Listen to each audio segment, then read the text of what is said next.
Hi everybody, so here it's Andrea from Italy, and first of all I want to say that I'm sorry if I haven't been recording videos for quite a long time, but because of the coronavirus, plenty of work and some other stuff, I just couldn't find the time to make new videos. But now I hope to be able to get back and post videos more often. So in this video of today, I'm gonna talk all in English, I think. Well, I think because I don't know, when I talk about other languages, sometimes it just happens that suddenly I start to speak in another language. Like I'm talking about Russian and then I suddenly start speaking Russian, but okay, so it's not planned for today's video. So I just want to answer to a question that I have received from one of you guys in the comments below one of my videos, and this question was about what I do think of language learning apps such as Duolingo or Babbel. Well. Many of you know me because I make SML reviews, because I like the SML method. Actually, I think that it is one of the most, one of the best methods out there when it comes to language learning. And I highly recommend it to all of you who want to learn a new language. And actually, if I have to be honest, I never used Babbel, but I have some experience with Duolingo, because sometimes when I don't know what to do, I just play with it a little bit, but only with languages that I don't know anything about. I mean, I wouldn't use Duolingo for languages I already know, because the level on Duolingo is actually quite low. So, for example, I just tried to use it with Swahili or with Indonesian, because I can't speak these languages, but I never tried it with Russian or, say, German, Spanish, English, because of course these are languages that I have quite a good command of, and so I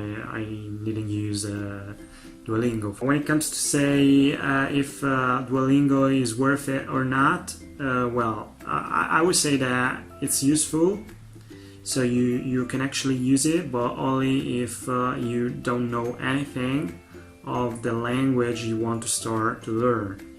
So let's say you want to start learning Hungarian and you don't know really anything about this language, so you just wanna get to know a grasp of it. You just wanna learn a few basic words. So this is the case in which Duolingo could be very helpful to you.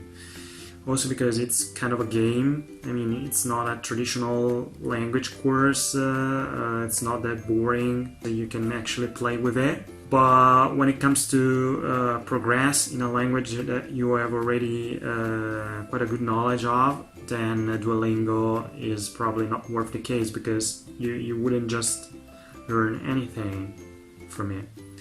So Duolingo is good only if you want to learn a few basic words, a few expressions in your new language.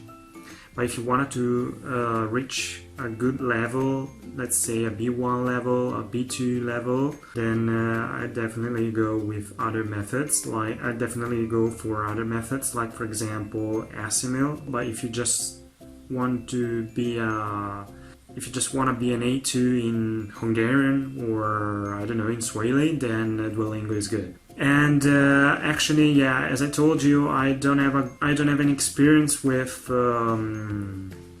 what's the name of it? Whatchamacallit? The Babbel website and the Babbel app, but I suppose it's more or less the same thing. I mean, it's good if you just want to learn the basics of a language, but not if you really want to reach a B1 or plus level.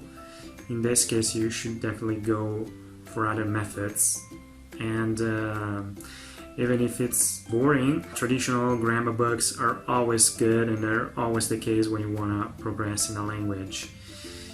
I mean, I'm not saying that you need to read a book, to read a grammar book, and you're a C1 automatically. Of course not, but you definitely need to read a little bit of grammar if you want to speak a language at a higher level. So, language learning apps are good, but only for basic levels. So A1 or maximum A2.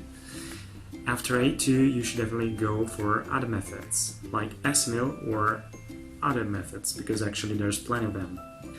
So if you have any other questions or you want me to talk about something else, just write your questions below, and see you soon with other interesting videos, not only in English but also in other languages like Romanian and Russian. Bye!